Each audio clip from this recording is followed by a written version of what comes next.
It's my pleasure to be able to be with you this evening. Thank you very, very, very much. I want you to know that this is a very interesting time of my life.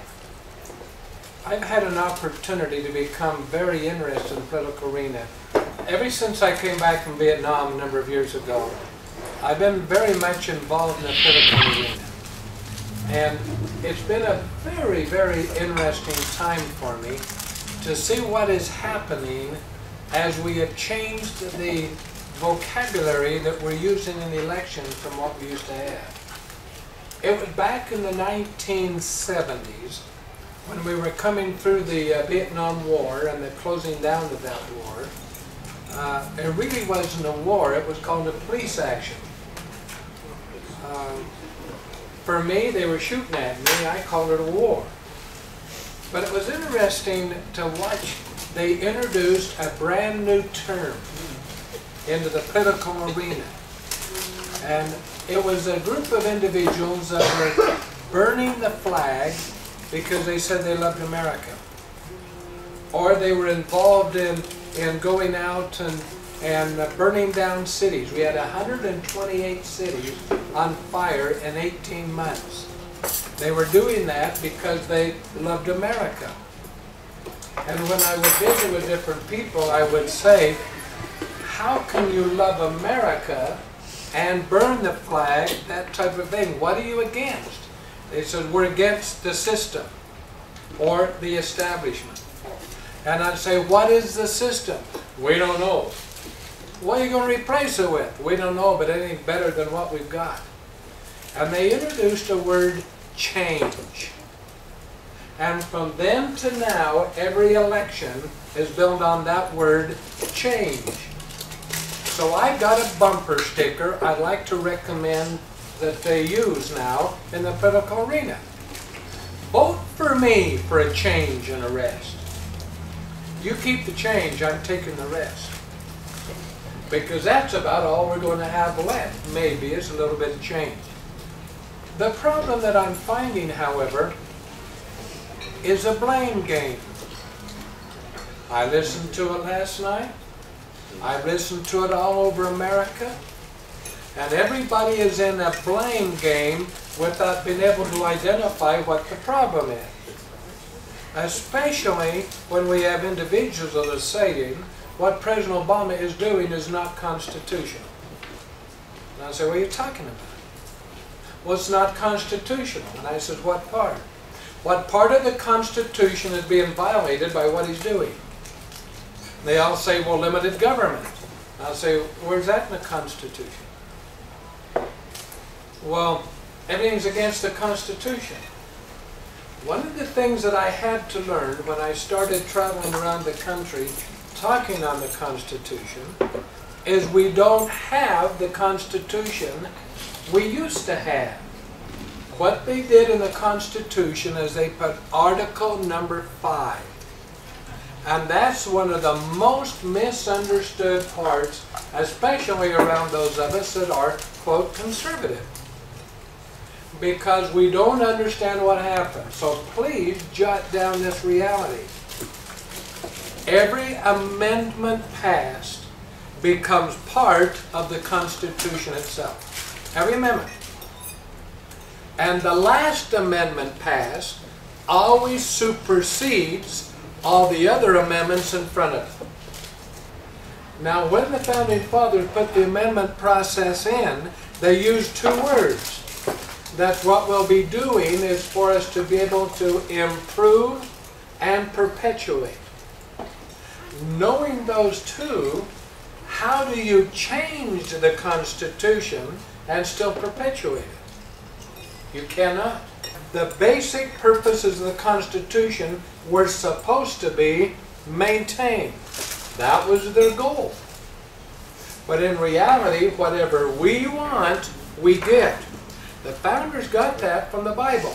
Isn't it interesting that when they studied the 20,000 of the talks given by the Founding Fathers, 47% of all the talks came from the Bible. And of those particular 47%, 83% came from Deuteronomy. So I ask you the question, if I were to invite you to come up this evening and describe the Constitution from the book of Deuteronomy, how many would remain seated? A few months ago, not many, I was invited to speak back in Virginia. They have a wonderful young lady running for the United States Senate. And she was going to be speaking at a special program. She gave a 45-minute speech on her political platform being a constitutional platform. I was asked to speak 45 minutes. So I stood up and I said to the people, I hope I'm not talking down to you, I don't mean to, but I want to talk to you about a reality.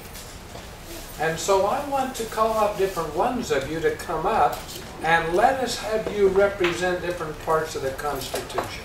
So I invited somebody to come up, stand in front of the audience, and represent the preamble to the Constitution. And I said, how many of you have memorized the preamble to the Constitution? Almost none have. I said, what is the purpose of the preamble? They didn't know. So I said, then let me take you back and teach you. And I went back and shared with them that the preamble to the Constitution was added very, very last. When the Founding Fathers got through discussing the whole idea of government, they turned everything over to the Committee on Detail. And the Committee on Detail was to make sure they got everything in they've been talking about. Then it was turned over to the Committee on Style. And the Committee on Style were to take from the Committee of Detail and put it in a presentable way of doing it. A man in charge was Gouverneur Morris. He had been involved in the newspaper business. He had a great gift of communication. And he said, having been here this whole time and watching this convention from beginning to end, we need to have a summary statement of the purpose of the Constitution.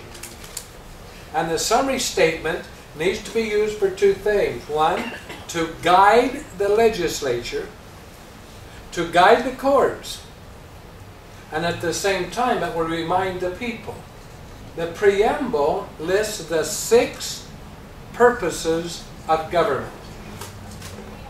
That was the intention of the founders. And to list it, to remind the people.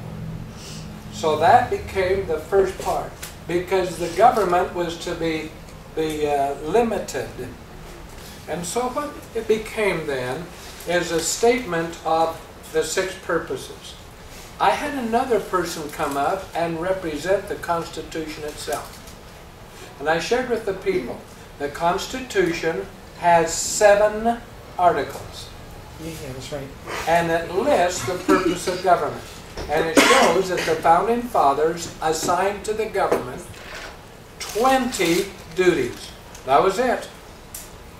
And as Madison, the father of the Constitution, said, these are few. The duties assigned to the federal government are few and defined.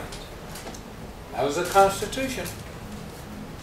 And I said, all right, these 2 people represent the preamble and the Constitution with the 7 articles. That was it. That's what Washington pledged allegiance to. That was it. And that's the one when he put his hand on the Bible. And the reason he did that is they believed that our rights were unalienable, meaning they came from God. When they came from God, they came to prophets. And prophets then wrote them down. And it's in the Bible where all of your unalienable rights are outlined. We talk about 3. Life, liberty, and what? Pursuit of happiness. What are the 2 words before those 3 are stated? Endowed by our Creator. Among these are 3 words. Oh. Okay? Among. Among means there must be more than what? More than 3. Or they wouldn't use that. Now if you were to go into Deuteronomy and list all of your rights, you'd also find out that the Holy Bible gives you some unalienable wrongs. What's the difference in an unalienable right and an unalienable wrong? One begins with thou shalt, the other one says what? Thou shalt not. Thou shalt not. Who has the authority to change the thou shalt not to a thou shalt? God. God. Only the Creator, right? Well, what if a whole bunch of us wanted to outvote the Creator? We're outvoted. We're in what? Trouble. We're in trouble, all right? Now, so you have few and defined, and so he has his hand on the Bible, where the inalienable rights. He puts his other hand to the heavens. The fingers represent mountaintops, because that's where the prophets of the Old Testament went to communicate with their God. So they are seeking God for their guidance in protecting the inalienable rights of the people. That's how strong they were. That's why Washington said nobody should be able to serve you in any capacity of government, including the military, unless they believe in God. Why? If you believe in God, you believe your inalienable rights come from Him. If you don't believe in God, where do you get your inalienable rights? And now, when Washington had promised the people, a number of them did not want to sign the Constitution because there was not a Bill of Rights. Originally, it was not called Bill of Rights. It was Bill of Unalienable Rights. There's a difference mentally when you start talking about that. It's to protect your unalienable, the Bill of Unalienable Rights. And so when he was president, he said, all right, now let us see about a Bill of Rights. They sent to the states, and the states said, all right, we'll submit them. 187. They were given to Madison. Many of them were duplicates, etc., from their various states. He boiled down to 17, then to 14. Finally got it down to 12, sent it out to the states. 10 of them were approved. Then the founders included a preamble to the Bill of Rights. And it tells the purpose of the Bill of Rights, of unalienable rights. And then they had 10 of them passed. That then became part of the Constitution. Then they had one other problem. A man from down in South Carolina sued a man in the courts, or sued the state of Georgia. Georgia said, wait a minute. If you have one state, an individual in one state, been able to sue another state, you got hostility. That'll work. Because they sued him in a South Carolina court against the state of Georgia. And they said, no, got to change that, got to change that. So they gave us amendment number 11 that says you can't sue a state without their permission. Okay? Now you have the preamble, the Constitution, the preamble to the Bill of Rights, the 10 amendments to the Bill of Rights, and amendment number 11. That's what Washington signed his oath to the second time. Now Adams comes into office and he pledges to the very same. Jefferson comes on, he signs to the very same thing and pledges to it. And then he found something else. He said, experience has taught us there's one more problem. And that is the Electoral College, which is a Republican way of selecting the president. And the Electoral College is one of the most misunderstood, and in my opinion, one of the most valuable parts of the Constitution itself, when applied properly. But he said the problem is that whoever got the most votes became the president. Whoever got the second most votes became the vice president. Your number one opponent is now your vice president and takes over for you if anything happens to you. Could that be a conflict of interest? So they now sign and put through amendment number 12. Is to that Constitution, preamble, 7 articles, preamble, Bill of Rights, amendments 11 and 12, the Jefferson pledges is second. And every president, Madison and all the presidents, all the way down to Abraham Lincoln, all pledged to that Constitution. And Amendment 12 is just as much a part of the Constitution as Article 1 of the Constitution itself. And the last amendments always supersede everything in front of it. Now we went through a very difficult time in our history called what? Civil War. Civil War. Who won? The North. Nobody. No. Who was declared the victorious? The North. Yeah. Now, the North wanted to penalize the South. And so they wanted to have it set up so that the South no longer had states' rights. No longer. And so they proposed an amendment that became amendments number 13 and 14 to totally wipe out the Bill of Rights and take away from the states' rights. The states of the South and the bordering states had absolutely not voted against it. Hence, it couldn't pass. So the northern states said, look, you've declared yourself to be a confederacy. That means you are one. And as a confederacy, you don't have the right to vote. And took away the voting power. When they did that, two of the states in the north says, well, we're not going to have the vote that way. We withdraw our vote. And the North said, no, no, no, you cannot withdraw your vote. You've already voted for it. And they passed 13 and 14. And 13 and 14 destroyed states' rights. The Bill, or excuse me, and Bill, the Bill of Rights, the Bill of Unalienable Rights, which is the state rights.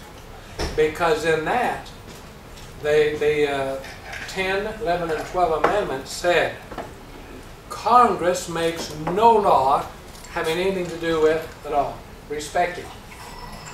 To get the federal government out of the decision-making business.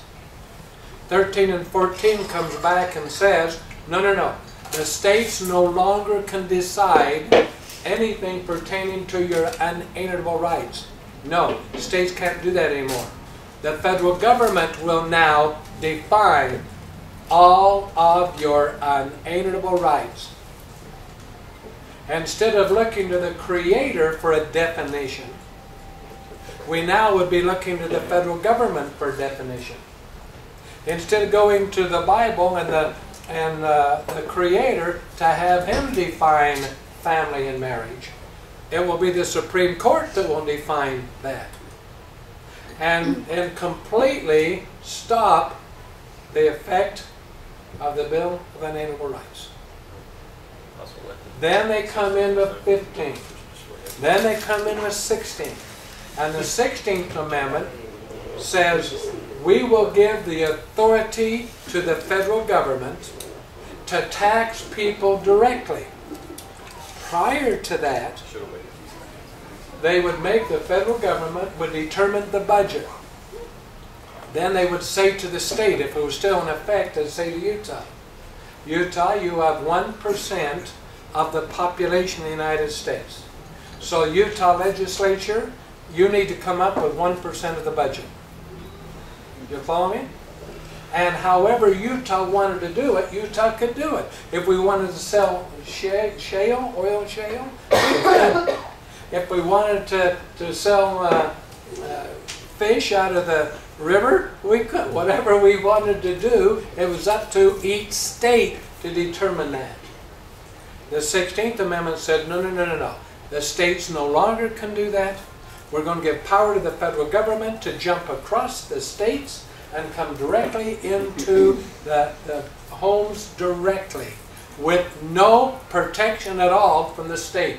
The state cannot step in front of the federal government dealing with a tax matter. They can't do that. So if the federal government wants to come in and walk into your home and declare that you are not appropriating your taxes, you can be arrested and jailed and go to jail, and you'll never have a chance to be in front of a jury of your peers. And not one member of the state can stop it. None. That was the 16th. The idea was it's only going to tax the rich anyway. It's only going to tax the rich, and besides, they need to be paying their fair share. And taxes will never be above 3%. Well, they never define the rich anyway, so. it doesn't That's matter. correct. And it's never going to be above 3%. The problem is it gave the federal government the authority to jump directly in. Now, we have no state to protect us.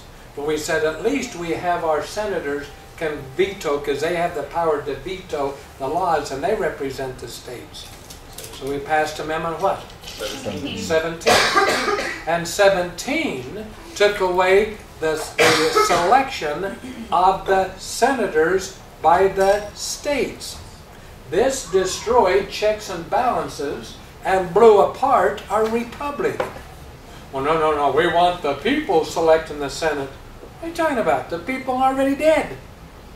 The people selected the House of Representatives, then the people selected their state legislators and gave them the authority to select their representatives so that the state would have power to be able to protect its citizens. It did totally away with checks and balances. Now notice, it also gave the federal government, listen carefully, it gave the federal government the right to determine whatever they feel you need and authority to tax you for it. It allowed a constitutional runaway government. So when the Congress jumps in and they just spend as they want, for any purpose they want to spend for, they are constitutional. They might not be moral, it will not be right, but it is constitutional. And we went from limited power to unlimited. So Congress starts setting up all kinds of agencies and assigning the executive branch to administer them. So instead of 20 powers listed in the Constitution, you now have unlimited power. So Congress, not the executive branch, Congress sets up the agencies. Who sets up OSHA? Congress. Who do they give to administer it? The executive. Who establishes EPA? Congress. Who administers it? And you go all the way down until Congress has set up over 2,600 bureaus and agencies and assigned them to the federal government. Does that sound like few and defined? Or does that sound like undefined and way too many? So when the president comes along, we say he passed Obamacare. He did not. He admitted he didn't even read it. It was passed by Congress. I told Senator Hatch, a dear friend, I love Senator Hatch, and I said, Senator, quit calling it Obamacare. Obama didn't create it, you did. It came out of the Congress. Why don't you call it congressional we don't care? I mean, why don't you tell the truth? You are taking what Congress has done, and then they assign it to the president, and then we blame the president for runaway. He ought to be blamed for runaway, but don't use the excuse that it's unconstitutional. No, it is not. For the amendments give authority to the Congress to do anything they want to do that they determine is best for the people. So if a hurricane comes through the area of Louisiana and New Orleans has problems, what does the federal government do? FEMA. What's FEMA? Who established FEMA? Congress. The President of the United States? No, Congress. Who established the departments of education? Congress. Congress. And so they have that. By what authority are they doing it? The Constitution. Now you add the 17th, the 18th, the 19th, 21, 22, 23, 24, 25. Who can describe the 25th? Did you know the 25th Amendment is set up for a total coup d'etat? It was set up purposely so we could have a president and vice president who's never elected by the people. All the vice president has to do is declare that the president is incompetent. And if the majority of the cabinet, not Congress, cabinet, agree, the president's out and the vice president's in. And one of the funniest things you'll ever study on that, when the president was exhausted, he was having great problems, he went fishing down in the southern states and was out on a boat and was attacked by a pink rabid rabbit. And he had to beat it off with his oar. Now that would scare me if I saw a pink rabbit too, let alone one swimming out in the bay. And everybody said, oh, the president's working too hard, the president working too hard, we got a problem. It was interesting to watch the reaction, people don't even watch it. On another case that they ended up going through, the vice president said, I'm having trouble with the taxes, I resign. President Nixon then said, because of the 25th Amendment, he could select his new vice president. Was Ford elected? No. No, he's now vice president. And all of a sudden the tapes start getting released. Nixon resigns. When Nixon resigns, who becomes president? Ford. Ford. Was he ever elected? No. He immediately pardoned Nixon for all crimes known and what? Unknown. Unknown. Right? And selected who as his vice president? I want to say Agnew. Nelson Rockefeller. Now you have the president and vice president who have never been elected by the people. I mean, the 25th is a fascinating amendment. Is the 25th part of the Constitution? Yep. Yes. Is the 16th, or the 16th and 17th part of the Constitution? Yep. Yes. Now you take and you got 26 and 27. Now, by this time in my presentation in Virginia, I've got a person representing the original Preamble, and one representing the Constitution, and one representing the Preamble to the Bill of Unalienable Rights, another representing the Unalienable Rights itself, and Amendments 11 and 12. Then I bring others up and say, now you're representing 13, 14, 15, 16. And you're representing 17, 18, 19, 20, 21. And you're representing 22, 23, 24, 25, 26, and 27. Now they got the whole batch now here.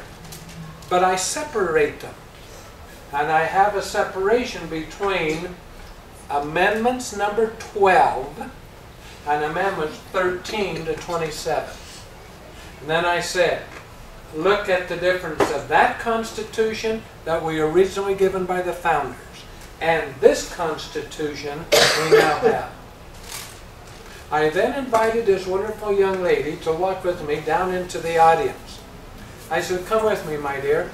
We went down in, and loud enough so everybody could hear, I said, when you take your oath of office and put your hand on your family Bible and put your other hand committing to the heavens, to which Constitution are you pledging allegiance?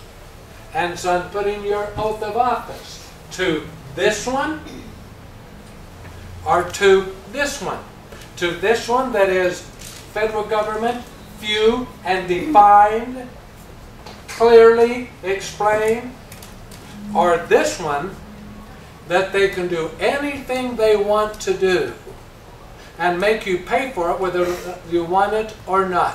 Which one are you going to sign your oath to? She said, I wish with all of my heart I could do this one. But I can't. Because the people's representatives, the Republic, gave us all the rest of this. This is what we now have. And it is a built-in constitutional runaway device. And what's interesting is that they have the constitutional authority to allow each of the agencies and each of the bureaus, hundreds of them, to write laws that are going to be enforceable in court. But if the Congress passes a law and you break the law, you can have a jury represent you. But if a bureau writes a law, there is no jury. It's a dictatorial law. There is no jury. So if OSHA wanted to walk into your business and padlock your business and take you to jail, they would not have to have an attorney at all. They could do it that fast. And it's done constitutional. So here becomes my problem. When I say take a look at what's happening in government, and runaway government has got me very nervous, constitutional or not, I can see a problem.